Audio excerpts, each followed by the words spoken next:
एक राजा था। उनके जीवन में सभी सुख थे। राज्य का कामकाज भी ऐशो आराम से चल रहे थे। राजा के नैतिक गुणों के कारण प्रजा भी बहुत प्रसन्न थी और जिस राज्य में प्रजा खुश रहती है वहाँ की आर्थिक व्यवस्था भी दुरुस्त होती है। इस प्रकार हर क्षेत्र में राज्य का प्रवाह अच्छा था। इतने सुखों के बाद भी राजा दुखी था क्योंकि उसकी कोई संतान नहीं थी। यह गम राजा को अंदर ही अंदर सताता रहता था। प्रजा को भी इस बात का बहुत दुख था। वर्षों के बाद राजा की यह मुराद पूरी हुई और उसे एक पुत्र की प्राप्ति हुई। पूरे नगर में कई दिनों तक जश्न मना। नागरिकों को राजमहल में दावत दी गई। राजा की इस खुशी में प्रजा भी झूम रही थी। समय बीतता जा रहा था। राजकुमार का नाम नंदन सिंह रखा गया।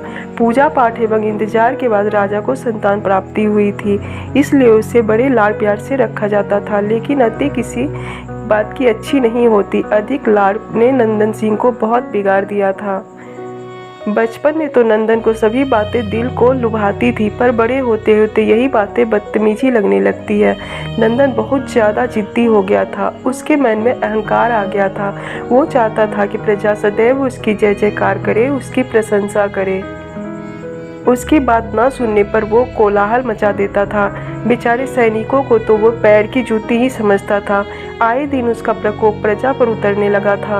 वो खुद को भगवान के समान पूजना देखना चाहता था। आयु तो बहुत कम थी, लेकिन अहम कई गुना बढ़ चुका था। नंदन के इस व्यवहार से सभी बहुत दुखी थे।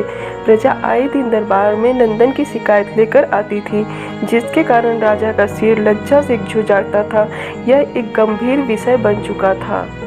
अगले दिन राजा अपने पुत्र के साथ गुरुजी के आश्रम पहुंचे। राजा ने गुरु राधा गुप्त के साथ अकेले में बात की और नंदन के विषय में सारी बातें कही।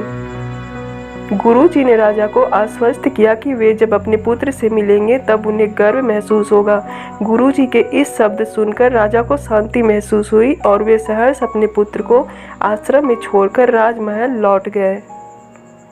अगले दिन सुबह गुरु के खास चेले द्वारा नंदन को भिक्षा मांगकर खाने को कहा गया, जिसे सुनकर नंदन ने साफ इनकार कर दिया। चेले ने उसे कह दिया कि अगर पेट भरना है तो भिक्षा मांगनी होगी और भिक्षा का समय शाम तक ही है, अन्यथा भूखा रहना पड़ेगा। नंदन ने अपनी अकड़ में चेले की बात नहीं मानी और शाम होते होते से भूख लगने लगी, लेकिन उसे खाने को नहीं मिला। दूसरे दिन उसने भिक्षा मांगना शुरू किया। शुरुआत में उसके बोल के कारण उसे कोई भिक्षा नहीं देता था, लेकिन गुरुकुल में सभी के साथ बैठने पर उसे आधा पेट भोजन मिल जाता था। धीरे धीरे उसे मीठे बोल का महत्व समझ आने लगा और करीब 1 महीने बाद नंदन को भर पेट भोजन मिला, जिसके बाद उसके व्यवहार में बहुत से परिवर्तन आए। इसी तरह गुरुकुल के सभी नियमों ने राजकुमार में बहुत से परिवर्तन किए, जिसे राधा गुप्त जी भी समझ रहे थे। एक दिन राधा गुप्त जी ने नंदन को अपने साथ सुबह सवेरे सैर पर चलने को कहा। दोनों सैर पर निकल गए। रास्ते भर बहुत बातें की। गुरुजी ने नंदन से कहा कि तुम बहुत बुद्धिमान हो और तुम में बहुत अधिक ऊर्जा है, जिसका तुम्हें सही दिशा में उपयोग करना आना चाहिए। दोनों चलते चलते एक सुंदर बाग में पहुंच गए, जहाँ बहुत सुंदर फूल थे, जिनमें बाग महक रहा था। गुरुजी ने नंदन को बाग से पूजा के लिए गुलाब के फूल तोड़ने को कहा।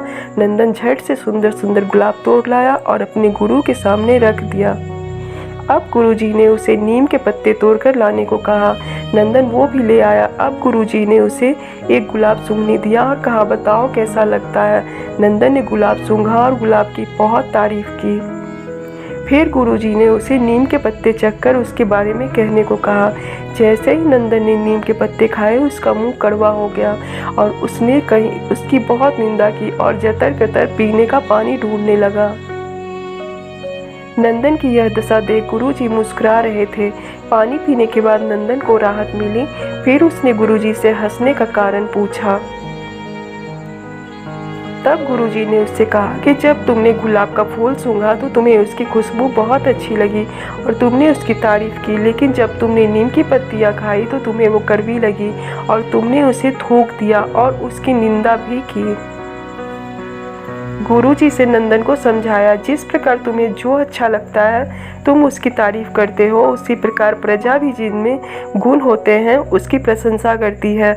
अगर तुम उसके साथ दुर्व्यवहार करोगे और उनसे प्रशंसा की उम्मीद करोगे तो वे कभी दिल से नहीं कर पाएंगे। इस प्रकार जहाँ गुण होते हैं वहाँ प्रशंसा होती है।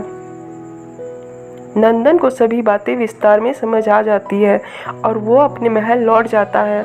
नंदन में बहुत परिवर्तन आता है और वो बाद में एक सफल राजा बनता है। कहानी की शिक्षा। गुरु की सीख ने नंदन का जीवन ही बदल दिया। वो एक क्रूर राजकुमार से एक न्यायप्रिय दयालु राजा बन गया। इस कहानी से हमें यही शिक्षा मिलती है कि हमें गुण होंगे तो लोग हमें हमेशा पसंद करेंगे, लेकिन अगर हम अवगुणी हैं तो हमें प्रशंसा कभी नहीं मिल सकती।